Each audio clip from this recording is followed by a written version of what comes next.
All right, welcome. Today, we're not just looking at another viral video, no. We're putting a fascinating, real-world social experiment right under the microscope. We're going to analyze the raw, unfiltered human behavior that emerges when you strip away all the normal rules of society and then add an insane amount of pressure. So, let's begin our analysis. So here's the central question. It's not a hypothetical.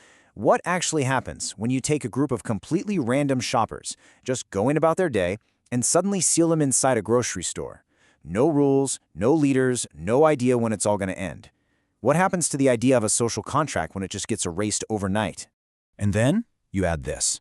A single, incredibly powerful variable. $250,000. See, this isn't just a prize, it's a catalyst. It completely transforms the situation from, a weird inconvenience into this high-stakes game for a life-changing amount of money. And that just amplifies every single decision, every interaction, every emotion. And that is exactly how we're going to look at it. The grocery store, that's our petri dish. The contestants, they're our subjects. And that prize money, that's the pressure we're applying. What we're about to see is like civilization on fast forward. Its birth, its conflicts, and ultimately, its collapse. Okay, so the first thing we see is actually pretty amazing. When faced with total chaos, the human instinct isn't just to panic, it's to organize. We're about to watch the super fast formation of a brand new, tiny little civilization built right there from the aisles up. Just think about how quickly this all happens. I mean, within the first hour, people are on the phone making massive life decisions, like quitting their jobs on the spot. By hour 3, you already see a split. You've got the people playing the short game, I'll take the free groceries and go, and the ones who are in it for the long haul. And then by the 24-hour mark, the foundations of their new society are already there. They're gathering resources, building shelters, and most importantly, they're forming alliances. So how does that order actually come from all that initial shock? Well, this first part of the experiment shows us a really deep human need to create structure, to form groups, and to claim some territory. And what's wild is just how fast these tribes form. It's almost instant. People don't just hang out, they claim turf. You've got Fort Freezy locking down the entire freezer section. Another group takes over the manager's office. This isn't just about finding a comfy place to sleep. It's a primal move to control resources and build a defensible home base.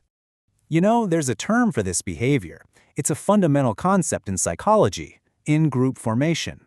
When you're in a stressful, totally uncertain place, siding with a tribe is simply the most logical survival strategy. It gives you safety in numbers, a shared identity, and it's a huge psychological buffer against all the chaos.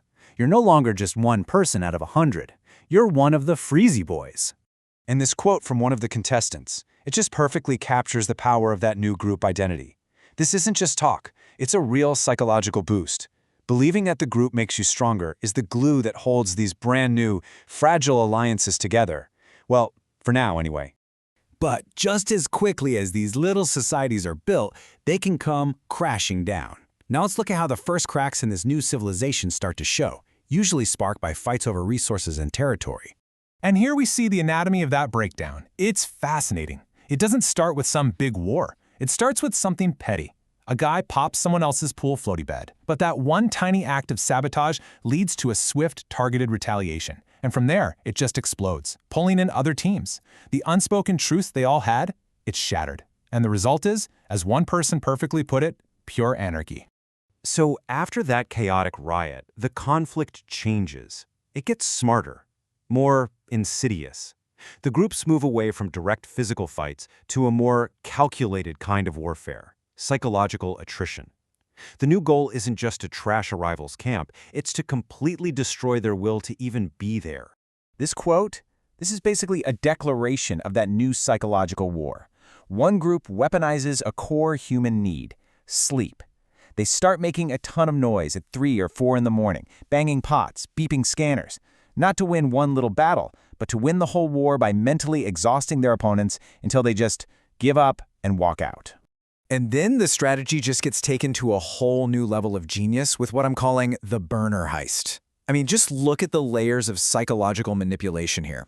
First, you control a key resource to make other teams dependent. Then you create a calculated misdirection, this fake ceremony, to make sure your plan works. But the real masterstroke? Planning to use a scapegoat from the very beginning. You weaponize social dynamics to shift all the blame and create a common enemy. This is some seriously complex Machiavellian stuff happening in a grocery store. But honestly, beyond all the tribal warfare and the clever schemes, the most powerful force in this entire experiment wasn't about the groups. It was the immense, invisible psychological toll it took on every single person in there. The data here tells a really important story. When you look at why people were willing to walk away from $250,000, the number one reason by a huge margin wasn't the fighting or the lack of sleep. It was missing their family. It's a deep emotional need that, for half the people who quit, no amount of money could ever replace. This quote from a mother who decided to leave, it really says it all, doesn't it? In the end, the calculation for so many people wasn't about money. It was deeply, fundamentally human. The value of spending time with the people they love was simply worth more than the prize. That's the breaking point where our rational financial choice just gets overruled by a core emotional need. And we can't ignore the power of that 20% who left because of social conflict.